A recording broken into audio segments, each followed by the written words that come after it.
So I like to use the thin rod to pull the pedal out, and I also use it because it's a handle. So it's going to allow me to stick it right onto the flower when I'm ready to assemble it.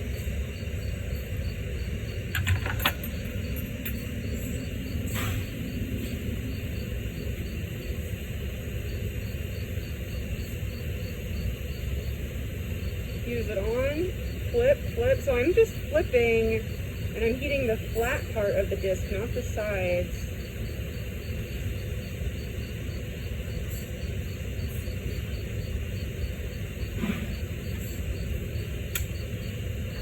I'm going to do this a bunch of times so you'll get to see it many times.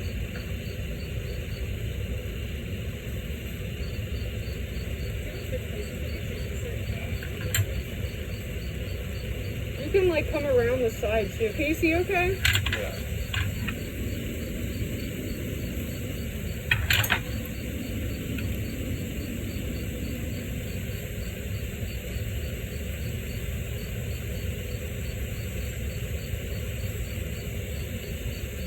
So I build in that heat, and then I can stretch it out. And this stretch, the area that you heat will determine the taper of the pedal and the shape of the pedal.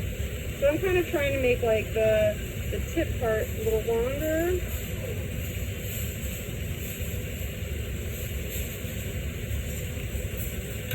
Pull it out.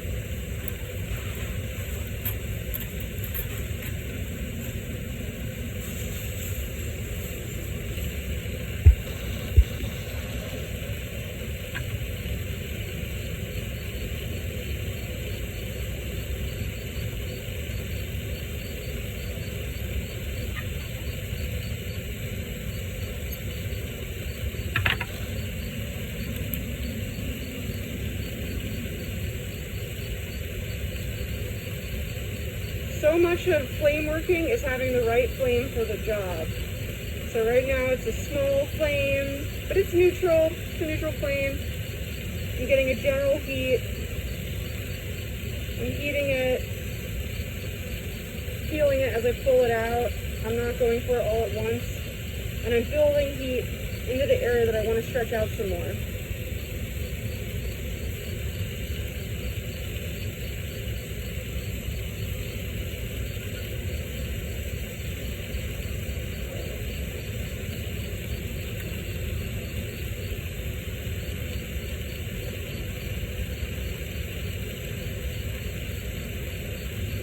We're going to be attaching many points together in one point. So whenever you're doing multiple attachments, there's going to be stress, especially if you don't have a hot seal right away. So you want to make sure that you're making a hot seal, but you don't want to have, when you're attaching things, you don't want them to be too thick, because it's going to put more stress into the area. So I'm squeezing these out, and I'm not making them too thick. They're pretty thin. I'd say maybe like 2-3 millimeters thick top. Pull it out. And so this is going to be like the tip of the pedal. Down here what's thicker, that's going to be like where it attaches to the flower. So when I take it off, I'm looking to have like a little attachment point. Not like super thick and blobby, not so thin that there's nothing to attach it to. You want to have a good amount of surface area.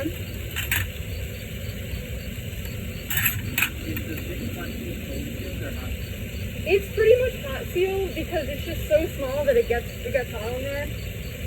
A hot seal is pretty much a good way to go about it at this point. So we've got 3 and 3. I'm going to do 2 more.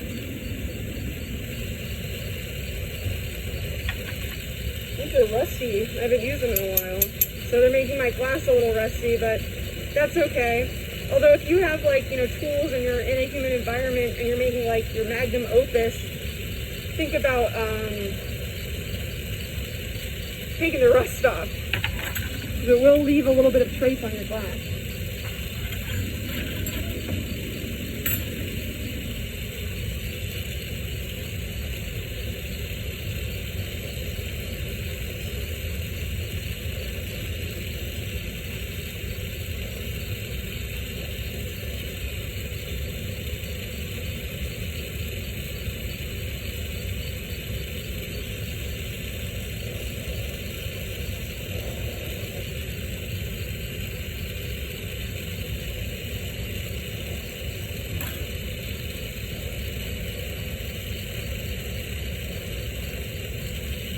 The crickets are so loud.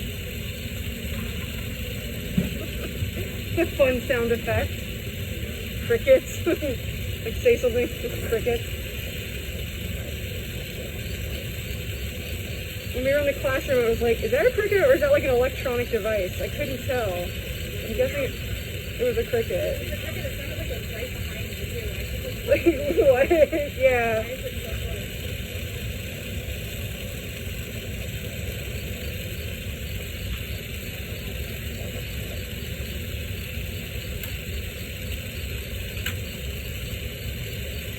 I want this one to be a little longer.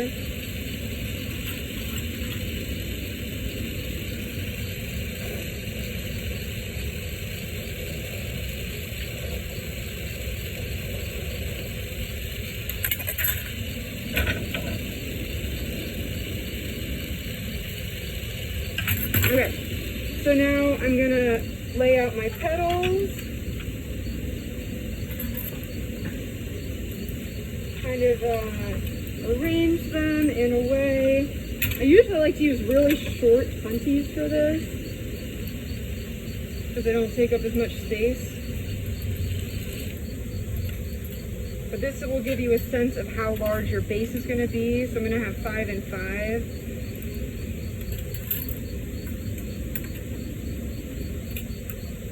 Oh, 4 and 4. That's fine.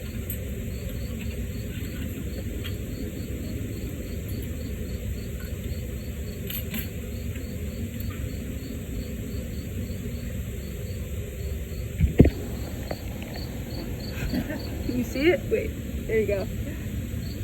Okay. You really want to like invest in a few different kinds of tweezers. So I love, like, these are my my workhorses. I use them all the time. They've got nice like thin tips. They were custom made by my friend. And then like these have the grips on them, that texture, which is great for some things, but sometimes I do not want that texture. So I also have a set of these that I ground down to get rid of the texture, or you can buy them that way. And those are really good because they act like little tiny little mashers. So if you wanted to make a ton of little like petals or a lot of little fins or something, or when I'm making larger pieces that are large and flat and I just want to add a little bit more glass, I add a little more on and I can just flatten it out. That's what I use for those. So the right tweezers for the right job. You can buy tweezers with the tiniest little points ever. And they're great for some things and terrible for some things. Like you can't pick up a piece with the tiny pointed tweezers, but they're great for like reaming. You had those last week, right? The rest of my tools came in, thank God. Good. Working with those tweezers for everything is very good. Yeah, you can't pick up glass with that. But they're amazing if you need to just like create fins or detail, yeah, or reaming out something. So I'm making the ball right now. Is it working? I think it's working. So I'm building up a little bit of a gather to be the base of the flower.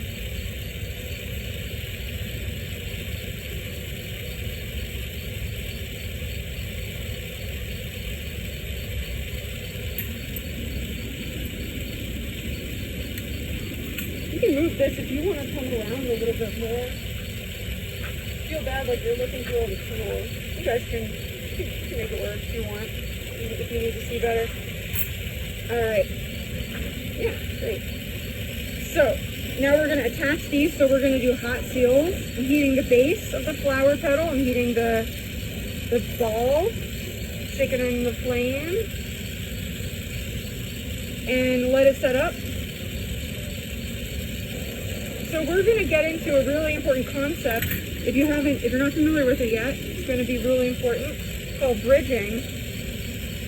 Bridging is a way of creating a temporary armature that will keep your pieces together as you're working, so they will not move around a lot. So as we're attaching these flower petals, if I don't do anything and I keep going, it's likely that I will accidentally heat an attachment point of one of the petals, and they're all going to go flying and move, and it's going to be a nightmare. So I just create a bridge with a connection point like that, and it's going to keep it in place and really make it so much easier.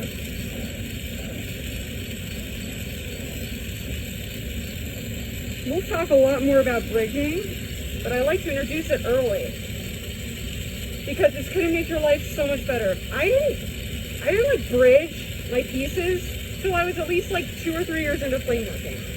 I just was like, oh, well, first of all, no one told me to do it. And then I was like, oh, it doesn't really seems like an extra step. I don't want to do that. And I would just struggle. And once I started like realizing like it's worth taking the extra few seconds, oh, my life got so much better. And it's a fun little strategy. You get to think of a different way of bridging for each piece.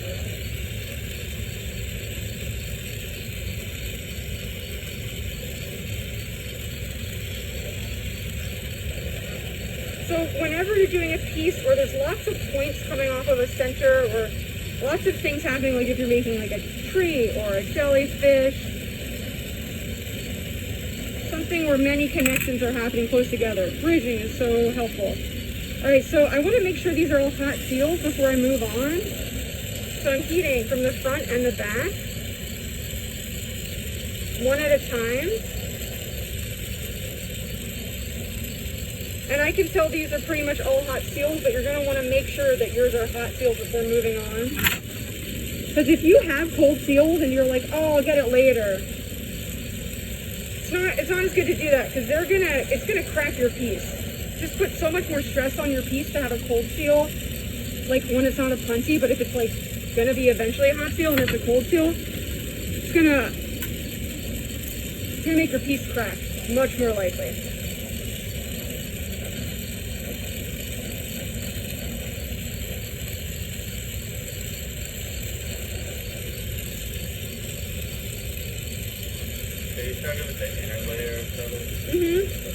Yeah, I like to start inner and then work outer.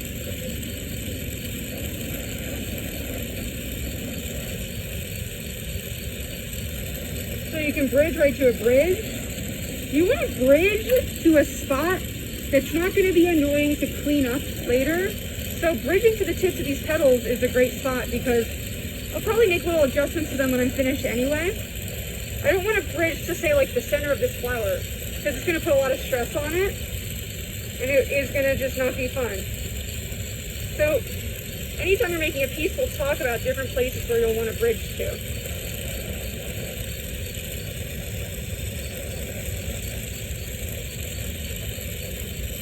Sometimes if you need to, you'll bridge to the handle. I try to avoid that because what do you think is going to happen?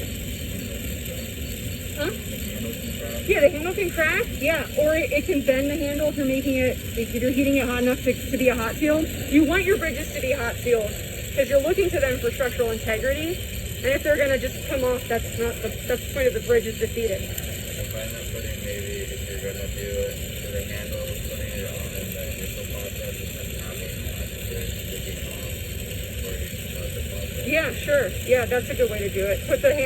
Start like a little nub for your bridge on the handle initially is fine. It's a good strategy planning ahead. What I do when I'm, if I have like a massive piece and I need to bridge down here and it's like in the moment, like I need to put a bridge on, I'll come out here, bend it 90 degrees, come down to the very bottom, and then bridge to that. That way it's not going to crack and it's not going to bend. And you just have to watch out, it's going to be hot for a few minutes, so don't touch it. So I'll like bridge that, put it in the kiln, let it cool down, and walk away for a few minutes and come back.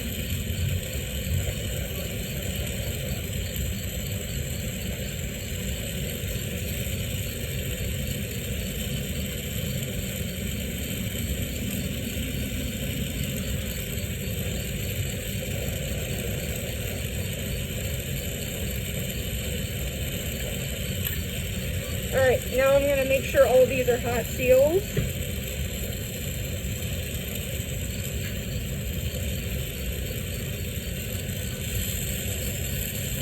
So you really want to get in there. I'm having a small sharp flame because I want to just heat that connection point.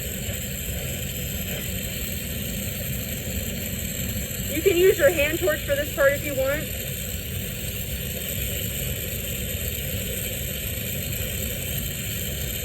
And I'm looking and making sure all of the connections are smooth. those too. Yeah. Yeah, a hand torch is amazing for doing assembly and stuff like that. It has a tiny little flame that lets you get in there. And rather than you moving your piece, you're moving the torch around it. So I use it all the time when I'm making larger, more complex pieces. Super helpful because like I can actually get in there and have a lot more control. Sorry? I never worked with one before, so it's very helpful. Yeah, you just have to just be more careful with them because, you know, you're literally moving the flame around your face. So like don't point it at your face or, you know, if you leave it at the bench, be very aware of it. If I'm not going to use my hand torch for a while, I'll turn it off. Because like it's a small flame and it's hard to see and it's hot as hell. But it's a really great tool. I don't know if every bench has them yet on that side. I think they're working on it. We're going to be working a little later soon with the hand torches, so we'll move over. But for today, it's fine if you don't use one. So I have all these as hot seals. I have all my connections in place. Everything's good. I'm going to, before I take the bridges off, I'm going to make a little bit of a, so you can see it. You guys can see it. Now I'm going to make some divots with my tungsten. You can just do mark making with so many different kinds of tools. The tungsten pick is good because it's like a really small, sharp point. But if you have like pointy tweezers, you could use those as well. And it just adds some like real visual interest. It's gonna make it look a lot more realistic, more interesting. And now we're gonna take the bridges off.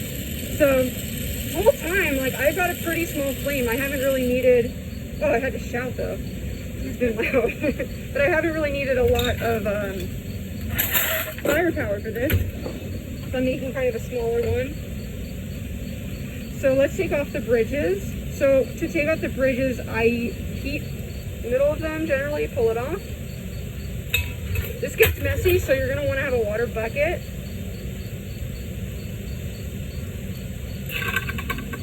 Because you'll have a big old mess on your table.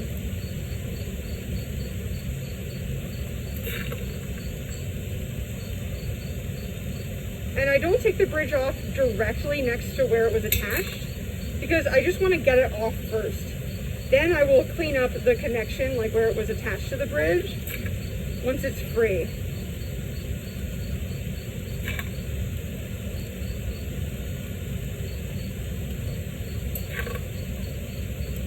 And that one just popped off. Pop off. So sometimes, if your bridges are not 100% hot seals, they'll come off like that. And that was fine in this instance because it had done what it was doing. If bridges are cold seals, you will hear cracking in your piece as you're moving around. And you're going to be like, oh no, my piece is cracking. Well, usually it's going to be the bridge that's cracking. And usually, depending on where you're at, what kind of piece it is, it won't be the end of the world. It's fine. You can just heal it. But it's worth saying because you're going to hear cracking if it's a cold seal. And sometimes people get anxious when they hear cracking when they're working. I know I do when it's a thicker, larger piece. Different cracks have different like levels of anxiety for me. Like the really like thick, high tink is like so much worse than like the little lower like plunk. Because it means like you're working with a thicker piece and you lost a few hours. So I took the bridges off, and now I'm just going to clean up the pedal tips a little bit because they're all not like entirely identical. I like to get them on in place and then I'll, in the last step, clean it up. So I like to use glass instead of tweezers. So this one here is a little long. So you can see the before. So this one is, one of these is a little long. So if we hold it in the flame, it's going to ball up. So I'm just going to tack on a warm rod to it, pull it out outside of the flame, and clean it up that way. I like to do this much more than using tweezers because I have so much more control and it doesn't leave texture that I don't want.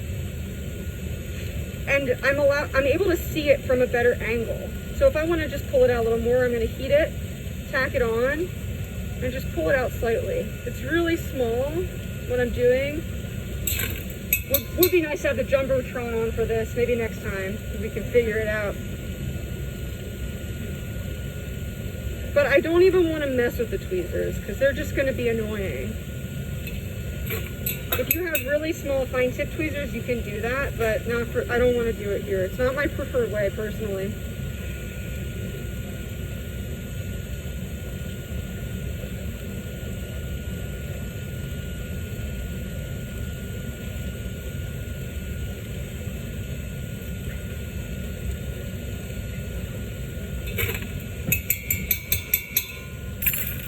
So now I'm just gonna give a little more life to these petals. They're kind of flat and straight, so I'm just gonna curve them a little bit with gravity to make them look a little more interesting, a little more poetic. So I'm turning my flame down, turning off my outer oxygen, so it's really a gentle, bushy flame. And I'm gonna heat the thick part of the petal.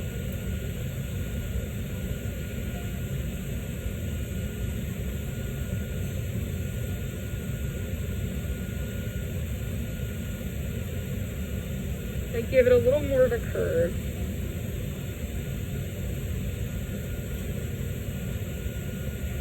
You can do these at any stage, like you can do them as you're shaping the petals, but my preferred way is to do it once they're on there so I can curve them to fit the overall shape of the flower.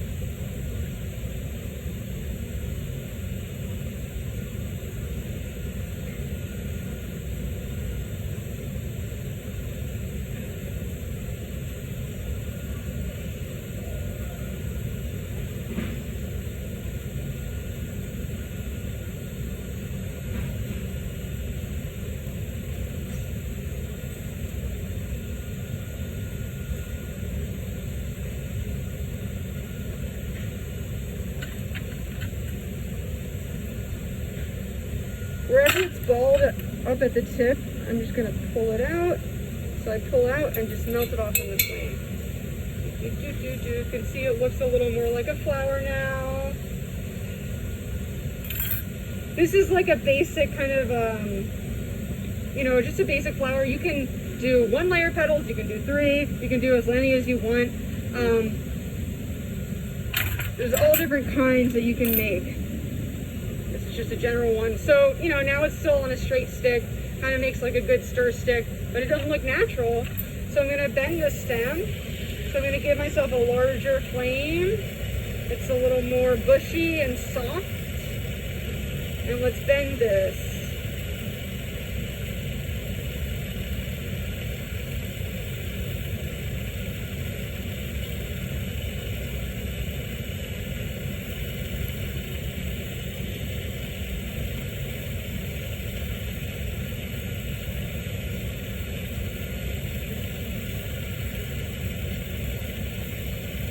A larger area, so I don't want any really acute bends.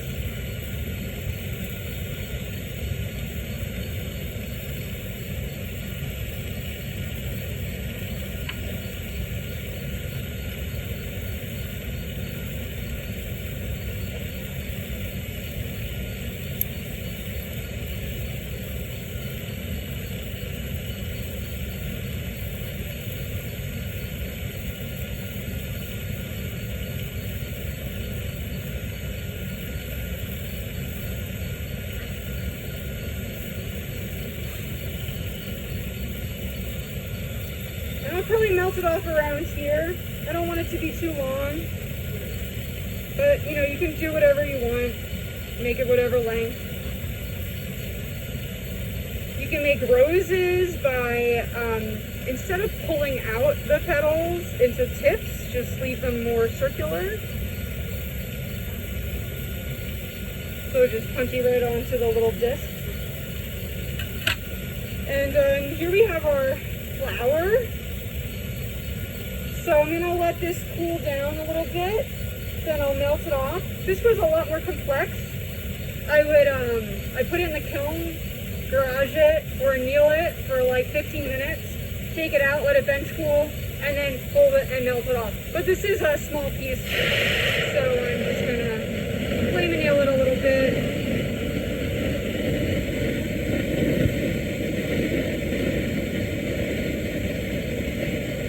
And then I can finish it off. Yeah, it all depends on the piece. I feel like 30 to 60 seconds is good, but like even a little bit is better than nothing. You might see people doing it like when they're switching from working on like a larger piece, like 1 second to the whole.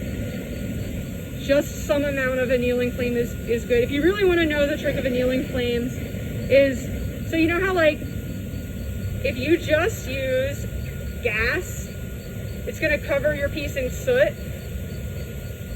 carbon. So that's what happens when you don't use any oxygen. I have trouble doing it on this torch, probably because it's like brand new. But you'll get soot on your piece. It's going to turn black. So the area, the point where the flame, if you introduce oxygen, it's going to melt off the soot. The area, the temperature right before the soot melts off, that's annealing temperature. So what you can do is you can like cover it with soot and then slowly introduce oxygen, kind of like this kind of a flame. This is probably truly annealing it. And it's going to start to, this is where the soot would start to burn off. So that's like so helpful. Like, yeah, that's where it's at. And you'll see your piece is sort of like, you'll see this sort of like dull cherry glow on your piece. And that's annealing it. You don't have to. Yeah. The soot buildup is more of like a visual indicator if you're like not familiar with it. So like I can't get it, like for some reason I can't get it on this flame because of my torch, but it's fine because I know like the flame setting. And this is really doing it. And then you'll notice if you turn up your oxygen a little bit more, it's going to start to move. So you want to kind of toe that line. But even if you don't have a truly annealing flame, like this is just gas. This is a cold flame. It's not truly annealing it. It's still way better than nothing because it's keeping it from all cooling down really quickly. All right.